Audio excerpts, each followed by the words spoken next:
The crowd on the busy street barely noticed the young hawker at first. He stood quietly near the traffic signal, holding a small tray of simple items, his eyes scanning faces that rushed past him without a glance.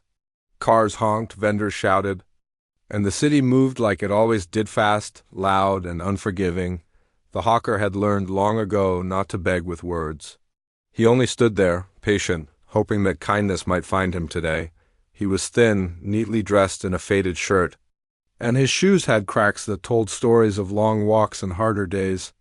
Every morning, before sunrise, he left the tiny room he shared with his younger sister. Their parents were gone, taken by illness years ago, and life had forced him to grow up faster than most. Selling on the street wasn't a choice, it was survival. Each sale meant food. Each rejection was another reminder of how invisible he was. That morning the sun burned brighter than usual. Sweat rolled down his forehead as he stepped closer to a luxury car that had stopped at the signal. Inside sat a woman dressed in expensive clothes, her hair perfectly styled, her phone pressed against her ear. She laughed loudly, clearly irritated by the traffic. The hawker hesitated. He rarely approached people like her. Experience had taught him that wealth often came with impatience. Still, he took a step forward, lifting his tray slightly, his voice soft and respectful. He didn't even finish his sentence. "What do you think you're doing?" The woman snapped, lowering her phone and glaring at him like he was dirt on her shoes. "I'm sorry, madam," he said quickly. "Just one look, please." Before he could step back, before he could even apologize again, it happened. Her hand flew out of the car window and slapped him across the face. The sound was sharp, loud. Silence followed. The hawker stumbled back, shocked more than hurt. His tray fell, items scattering across the road. Time seemed to freeze. People nearby gasped. Some stopped walking, others pretended not to see. The woman leaned back in her seat, eyes cold, lips tight with anger. "Don't touch my car again," she said harshly. "People like you have no shame." Her driver started the engine as if nothing had happened. The hawker stood there, stunned, his cheek burning, his pride shattered in front of strangers. He bent down slowly, picking up his scattered items with shaking hands. No one helped. "Number one spoke." The city swallowed the moment like it swallowed everything else, but what the woman didn't notice was the small, black camera mounted on a nearby pole, or the man standing across the street, dressed simply, watching everything with calm, focused eyes. The signal turned green. The luxury car sped away. The hawker finished gathering his things. He wiped his face, forcing himself not to cry. Crying wouldn't change anything. It never had. He adjusted his tray and stepped back to his spot, pretending the world hadn't just crushed him again. Across the street, the man lowered his phone. He hadn't recorded the moment for entertainment. He hadn't even planned to record anything that day. He was a journalist, one who believed stories weren't always told by headlines, but by moments people tried to ignore. And what he had just witnessed was something he couldn't forget. The woman in the car felt a strange satisfaction as she disappeared into traffic. To her, it was just another annoyance dealt with. She was used to power, used to people moving out of her way, used to consequences never touching her. She had built an empire from nothing, or so she liked to tell people. She owned companies, employed thousands, and her name carried weight in business circles. People feared her temper but respected her success.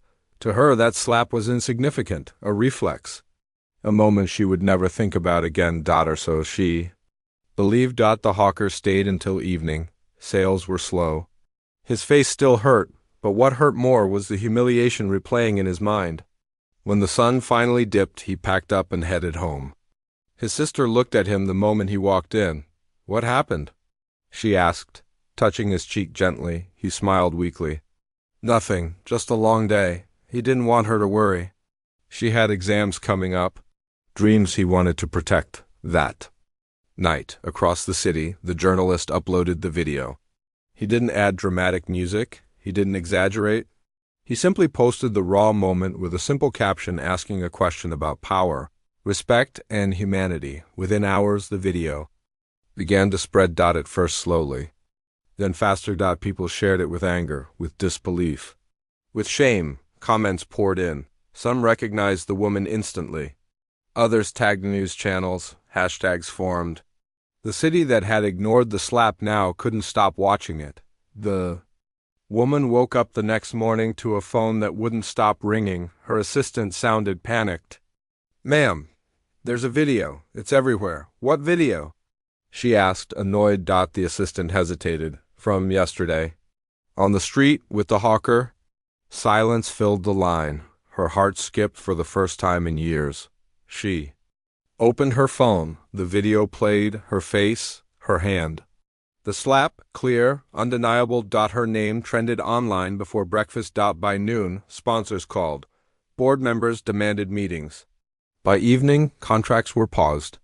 By night, protests formed outside her office building. The slap that meant nothing to her had become everything. And somewhere in the city, the hawker sat quietly, unaware that the world was about to turn in a way he never imagined. What started as a single cruel moment was about to unravel lives, expose truths, and force choices no one was ready for, and this was only the beginning. The next morning, the city woke up buzzing with one story and one story only. News channels replayed the clip again and again. Social media feeds were flooded with outrage, debates, and questions about power, privilege, and basic human decency. The woman's face was everywhere, frozen in that single moment where anger had crossed a line. Inside her luxurious apartment, she sat stiffly on the edge of her bed, her phone glowing in her trembling hands. Notifications stacked endlessly. Messages from business partners, missed calls from investors, emails marked urgent. For the first time in her carefully controlled life, she felt something unfamiliar creeping in. Fear. She tried to justify it in her mind. He shouldn't have come so close. He startled me. I was stressed. People always exaggerate online. But no matter how many excuses she rehearsed, the image didn't change. Her hand, his face, the sound. Her assistant arrived an hour later, pale and breathless. "Ma'am, 3 sponsors have suspended their contracts. The board wants an emergency meeting, and there's a statement trending. People are demanding an apology, a public one." "An apology?" She scoffed, though her voice lacked its usual strength. "To a street hawker?" "Yes," the assistant said quietly. "To him. And to the public." She stood up sharply. "I built this company with my own hands. I won't let one meaningless incident destroy everything." But even as she said it, she knew it wasn't meaningless anymore. Across town, the hawker sat outside his small home, sipping weak tea. Neighbors whispered as they passed. Some looked at him with sympathy, others with curiosity. A boy from the next street ran up, eyes wide. "Bye, you're on TV," the hawker frowned. "What are you talking about?" The boy pulled out a phone, showing him the video. The hawker's heart dropped. He watched himself get slapped, watched himself stumble back, watched the moment he wished he could forget. His sister rushed out, panic on her face. "Is this real?" He nodded slowly. "Why didn't you tell me?" She whispered. He looked away. "I didn't want you to worry." By afternoon, reporters began knocking. He refused to speak. Cameras made him uncomfortable. Attention felt heavy. He only wanted to work, to earn, to live quietly. But the world had other plans. The journalist who filmed the incident returned that evening. He stood at a respectful distance, hands visible, voice calm. "I didn't share it to hurt you," he said gently. "I shared it because moments like this shouldn't be ignored." The hawker nodded. "I understand. Do you want to say anything?" the journalist asked. He shook his head. "No, I just want respect, that's all." Those words were clipped and shared everywhere. Meanwhile, the woman walked into the boardroom surrounded by tense faces. No greetings, no smiles, just cold eyes and crossed arms. One board member spoke first. "Your personal actions have become a liability. It was a moment," she argued. "One mistake." "A moment that reflects character," another replied. "And character affects brand trust." They gave her an ultimatum. Step down temporarily. Issue a sincere apology. Make amends publicly. Or face permanent removal. She felt her empire slipping through her fingers. All her life, she had believed control was everything. Now control was gone. That night, she sat alone, staring at the city.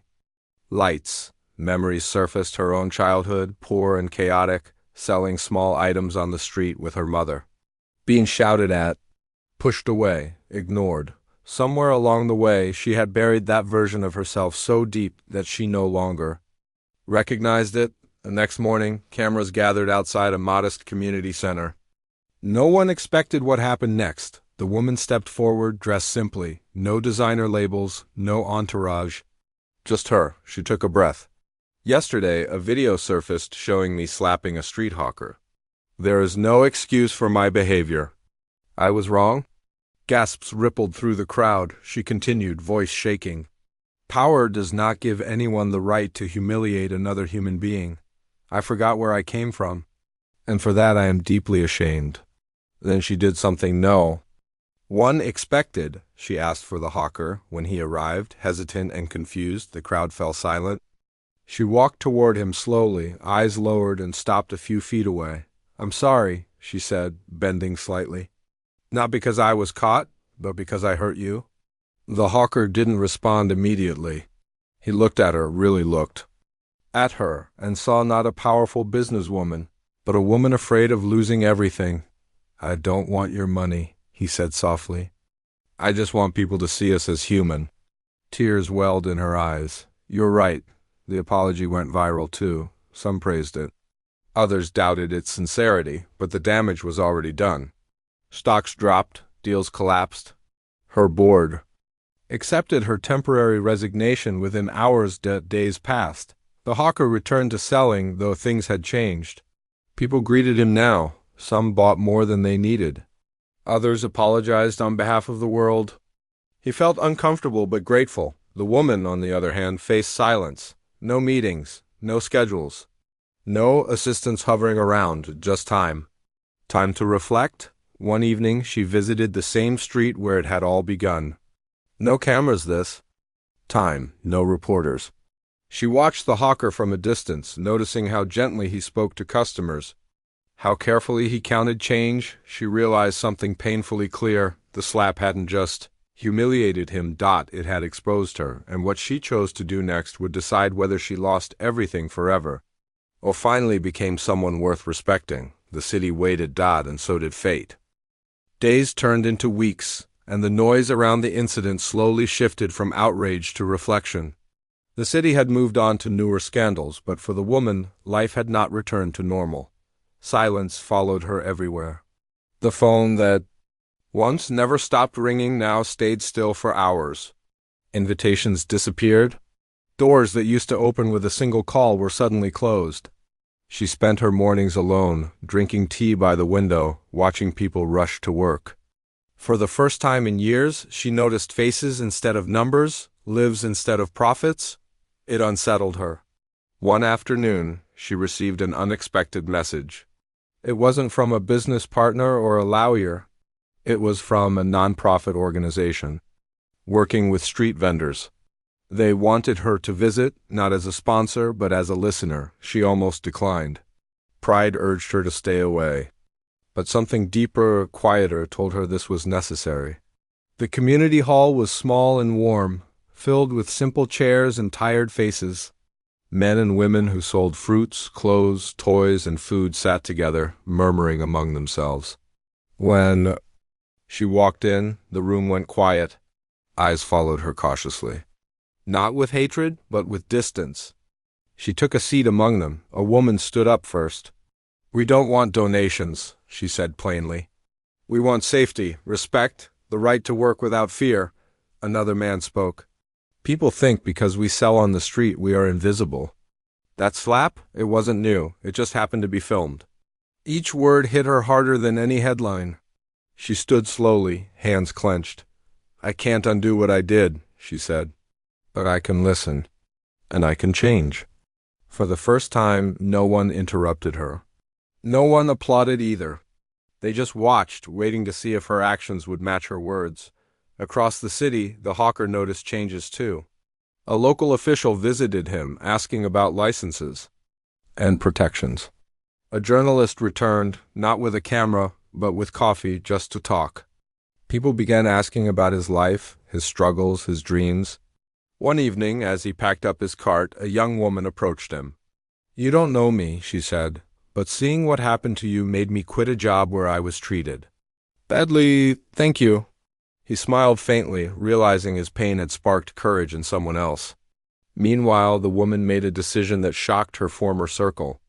She sold one of her luxury properties and redirected the funds into a foundation not bearing her name, but focused solely on protecting informal workers, legal aid, emergency funds. Training programs, some called it damage control. Others called it growth. She didn't respond to either. Months later, a public forum was organized by the city council to discuss class-based abuse and accountability. She was invited to speak. So was the hawker. They sat on opposite sides of the stage. When it was her turn, she didn't talk about redemption. She talked about failure, about how success had hardened her, about how fear of losing power had made her forget humanity. Then the microphone passed to the hawker. "I didn't ask for this," he said simply. "I didn't want fame. I didn't want revenge. I just wanted dignity." The audience stood in silence. After the event backstage, they met privately for the first time since that day. No cameras, no audience. "I never thanked you," she said quietly. "For what?" he asked. "For not hating me." He looked at her for a long moment. "Hate is heavy," he replied. "I already carry enough." That night, something shifted, not just for them, but for the city. Policies were drafted. Enforcement guidelines changed. Conversations started in homes, offices, schools. The woman didn't regain everything she lost. Some investors never returned. Some doors stayed closed forever. But she gained something she had never truly possessed before: perspective. And the hawker, who once sold his goods unnoticed, became a symbol not of victimhood, but of quiet strength. Neither of them knew it yet, but the real test was still coming. Because redemption isn't proven by words or money. It's proven by what you choose to do when no one is watching, and the next choice would define them both. Time passed, and the city settled into a new rhythm, but the echoes of that moment never fully faded. For the woman, change was no longer something she announced, it became something she practiced quietly. She stopped attending elite gatherings, and instead spent her mornings walking through areas she had once only driven past with tinted windows. She learned the names of streets, the sounds of markets, the small negotiations that kept families alive day to day. She began volunteering anonymously at the foundation she helped create. No cameras, no speeches, just paperwork, meetings, listening. Sometimes she would sit in the corner of a small office while street vendors came in with complaints or fears. Eviction threats, harassment, fines they couldn't afford. She listened without interrupting, without correcting, without defending herself. And every time she heard a raised voice or saw shaking hands, she remembered the sound of her own slap. At night, sleep didn't come easily. Her mind replayed moments from her old life, laughing at jokes she didn't understand, dismissing people without hearing them, believing respect could be demanded instead of earned. Regret wasn't loud. It was quiet and constant, like a drip that never stopped. The hawker's life also continued, though not without struggle. The attention slowly faded, but the memory stayed with him. He returned to his routine, waking before sunrise, pushing his cart through familiar streets. People still recognized him sometimes, nodding or offering kind words.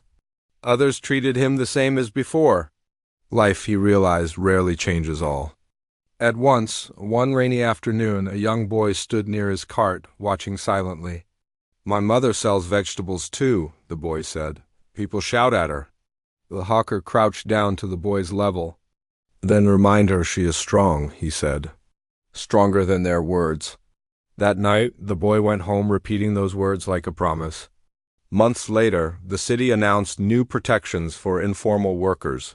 Not perfect, not complete, but real. Training sessions began. Complaint lines opened. Slowly, fear loosened its grip. The hawker attended one meeting, sitting quietly in the back. He didn't speak much. He didn't need to. Across the room, the woman noticed him. Their eyes met briefly. No nod, no smile, just recognition. After the meeting, she hesitated, then approached him. "I hope this helps," she said, gesturing around them. "It does," he replied honestly, "for many." They stood in silence, the kind that no longer felt heavy. "I still think about that day," she admitted. "Every day." "So do I," he said, "but not in the same way anymore." She looked at him, surprised. "At first, it was pain," he continued. "Then anger. Now, it's a reminder of how quickly dignity can be taken and how carefully it must be protected." She nodded, understanding more than words could express. Years later, people would still tell the story. Some exaggerated it, some simplified it. But the truth lived quietly between two people who had been forced to see each other beyond labels. The woman never fully reclaimed her old status, but she built something sturdier in its place, a life grounded in accountability. She mentored young professionals, not in how to dominate, but how to lead without cruelty. She spoke rarely in public, and when she did, she spoke about restraint, about listening, about the cost of arrogance. The hawker expanded his business slowly, another cart, then two.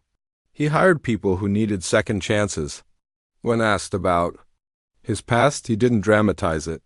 "It taught me patience," he would say, "and courage." One evening, as the city lights flickered on, a street performer played music nearby. People gathered, laughing, sharing food, living.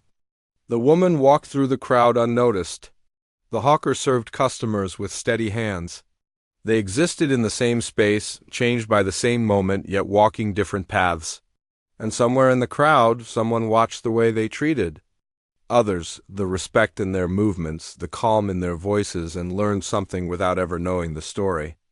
Because sometimes the biggest lessons don't come from power or punishment. They come from a single moment of loss that forces you to choose who you will become next.